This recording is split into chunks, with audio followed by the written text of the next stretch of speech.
Hello guys, welcome back to my YouTube channel BioAddicted. Myself Ravi, I'm MBBS first year student at Government Medical College Nahan. आज की video में हम बात करने वाले होंगे गवर्नमेंट बीडीएस कॉलेज शिमला के बारे में। क्या रही थी फर्स्ट राउंड में कट ऑफ, किस राउंड तक फर्स्ट राउंड में कॉलेज क्लोज हुई थी, सेकेंड राउंड में किस एक्सपेक्टेड स्कोर तक डिफरेंट कैटेगरीज में अलॉटमेंट हो सकती है। अभी रात का बज रहे हैं 2 और मैं अभी आप सभी के लिए वीडियो शूट कर रहा हूँ। लेकिन चलिए मेन मुद्दे पर फोकस करते हैं। जो हमारा मुद्दा है राउंड फर्स्ट की हम बात कर लेते हैं। सबसे पहले किस कैटेगरी में कितने मार्क्स पर ये कॉलेजेस जो है क्लोज हुई थी। तो सबसे पहले बात कर लेते हैं हम जनरल कैटेगरी के लिए। जनरल कैटेगरी में बात करें तो फर्स्ट राउंड में 477 पर ये क्लोज हो गई है। R01 का मतलब है राउंड फर्स्ट। ओबीसी कैटेगरी में अगर हम बात करते हैं तो 476 पर क्लोज हुई थी। एससी कैटेगरी के लिए अगर हम बात करें तो 440 के स्कोर पर क्लोज हुई थी। अगर हम बात करते हैं एसटी कैटेगरी में तो 422 के स्कोर पर क्लोज हुई थी। और अगर बात करते हैं ईडब्ल्यूएस कैटेगरी में तो 452 पर ये कॉलेज जो है क्लोज हो गई थी। इसके बाद हम इसके राउंड 2 की भी एक्सपेक्टेड की बात करेंगे। पहले राउंड फर्स्ट की सबकी कट ऑफ आप सभी को बताता हूँ। उसके बाद अगर हम बात करते हैं कैटेगरी सिंगल गर्ल चाइल्ड में, वैसे आप सभी कहते हो सिंगल गर्ल चाइल्ड के लिए बताया करो, तो सिंगल गर्ल चाइल्ड में अगर बात करें तो 452 पर ये कॉलेज क्लोज हो गई थी। वार्ड ऑफ डिफेंस पर्सनल के लिए अगर बात करेंगे तो 462 पर ये कॉलेज क्लोज हो गई थी। बैकवर्ड एरिया में भी 462 पर क्लोज हुई थी। उसके बाद बात करते हैं ex serviceman. Ex serviceman category में अगर बात करें तो 469 पर ये कॉलेज जो है क्लोज हो गई थी। इसके बाद बात करते हैं पीडब्ल्यूडी में। पीडब्ल्यूडी में सारी सीट वैकेंट थी, अभी मेरे को कोई अलॉटमेंट नहीं दिखी है, वैकेंट थी। और कितनी सीट वैकेंट है? 3 सीट वैकेंट है। अगर ये सीट फिल नहीं होती है तो ये दूसरी कैटेगरीज में कन्वर्ट हो जाएंगी, जनरल या किसी और कैटेगरी में कन्वर्ट हो जाएगी। सो ये इन कैटेगरीज के लिए। एनआरआई में बात करें तो 253 पर अलॉटमेंट हुई थी। Child of Jammu and Kashmir migrant में बात करें तो 351 पर अलॉटमेंट हुई थी। 351। अगर बात करते हैं चाइल्ड ऑफ तिब्बतियन रिफ्यूजीज की, तो चाइल्ड ऑफ तिब्बतियन रिफ्यूजीज की जो है सीटें चल रही है वैकेंट कितनी सीट है? 2 सीट जो है वैकेंट चल रही है चाइल्ड ऑफ तिब्बतियन रिफ्यूजीज की।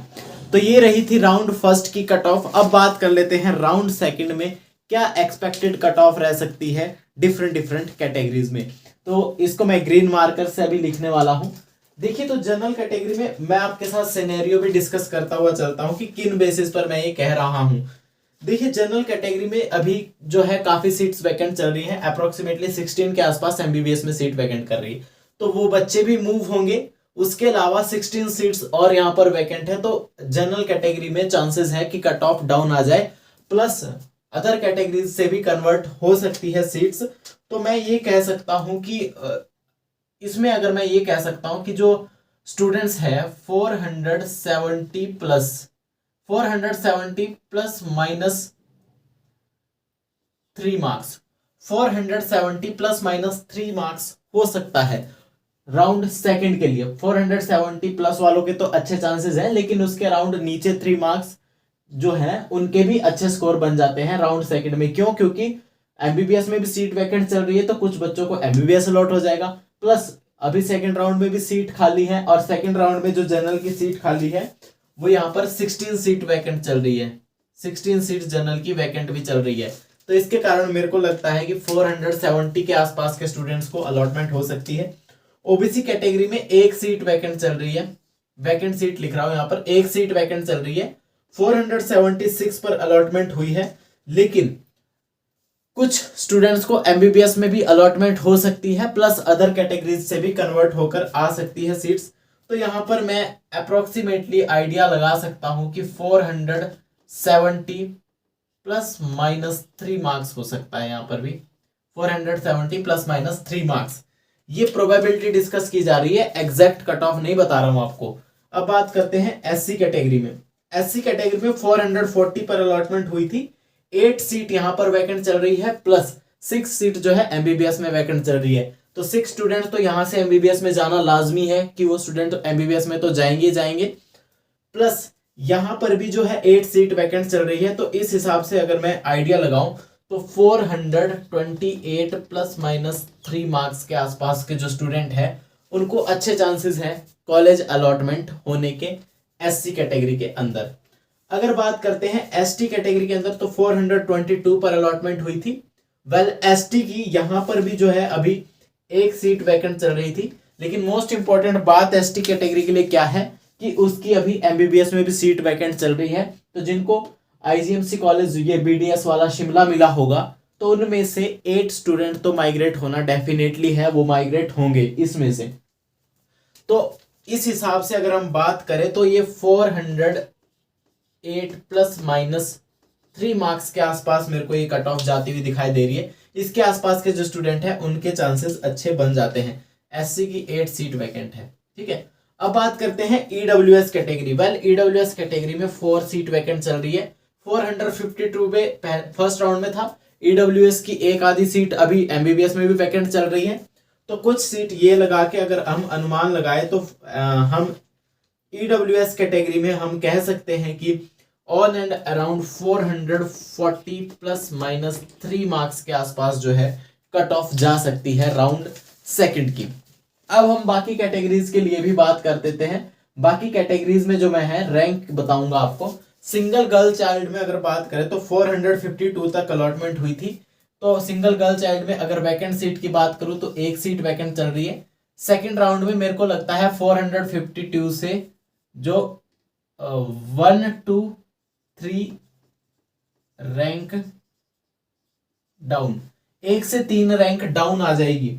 1 से 3 रैंक डाउन आ सकती है। ये मेरा मार्कर अच्छे से नहीं चल रहा है, दूसरे मार्कर से लिख सकता हूं।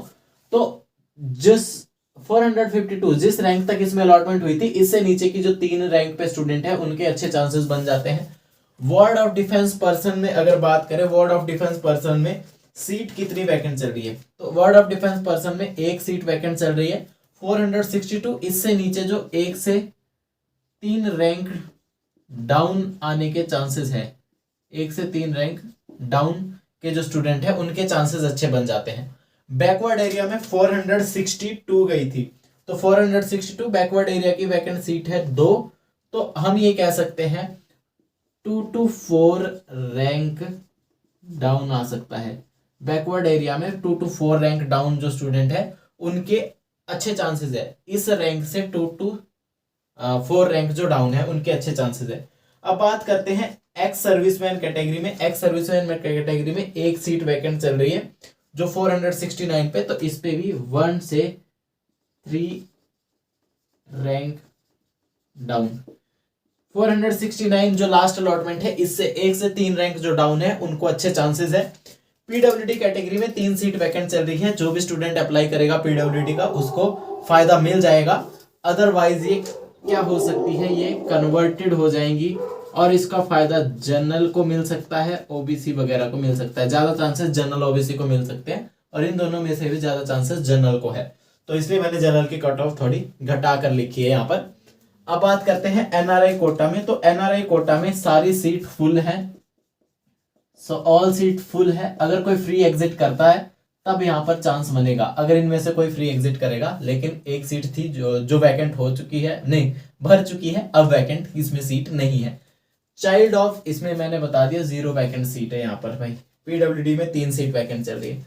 अब हम बात करते हैं child of Jammu and Kashmir migrant. इसमें 2 सीट वैकेंट चल रही है, 2 सीट वैकेंट चल रही है। 351 पे अलॉटमेंट हुई थी। तो 2 to 4 रैंक डाउन वालों को चांसेस है, क्योंकि कई बार कई स्टूडेंट बीडीएस नहीं भी करते हैं, इसके कारण भी स्कोर डाउन आ जाता है।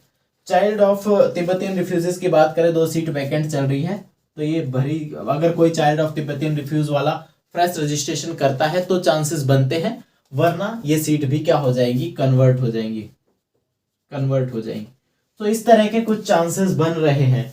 वेल अभी चांसेस, एक सिनेरियो और भी बन सकता है। अब डिपेंड करेगा कितने स्टूडेंट बीडीएस को प्रेफरेंस देते हैं, क्योंकि अब कई स्टूडेंट को बीडीएस अलॉट होती है तो बीडीएस नहीं परस्यू करते हैं, फ्री एग्जिट कर लेते हैं राउंड सेकंड में। तो राउंड सेकंड में भारी मात्रा में फ्री एग्जिट भी होंगे, तो हो सकता है कि इनमें से भी और डाउन स्कोर जा सकता है। वेल इसके अराउंड तो अच्छे चांसेस हैं राउंड सेकंड में कॉलेज अलॉट होने के। और राउंड सेकंड के बाद मॉपअप में बहुत ज़्यादा चांसेस है इनसे डाउन वाले स्कोर को भी अलॉट होने के, क्योंकि बहुत सारे स्टूडेंट जो सिर्फ एमबीबीएस में इंटरेस्टेड होंगे वो बीडीएस से फ्री एग्जिट करेंगे, फिर सीट्स जो है वो खाली होंगी। तो इस तरह का कुछ सिनेरियो रहने वाला है गवर्नमेंट बीडीएस कट ऑफ का। जल्द ही मैं आप सभी के साथ हो सकता है कि मैं प्राइवेट कॉलेजेस की भी शेयर करूं, लेकिन मोस्ट इंपॉर्टेंट जो गवर्नमेंट कॉलेजेस की थी वो मैंने शेयर कर दी है, एक ही गवर्नमेंट कॉलेज है। वीडियो आप सभी के लिए यूजफुल रहा होगा, इन्फॉर्मेटिव रहा होगा, तो वीडियो को लाइक कीजिए, शेयर कीजिए। यार लाइक आप लोग नहीं करते हो, लाइक जरूर से कर दीजिएगा, मोटिवेशन मिलती है और वीडियोस क्रिएट करने की। तब तक के लिए मैं आप सभी का दोस्त रवि आप सभी से लेता हूं अलविदा। इंस्टाग्राम का लिंक दिया है डिस्क्रिप्शन में, चाहो तो वहां पर फॉलो कर सकते हो। तब तक के लिए जय हिंद, जय भारत।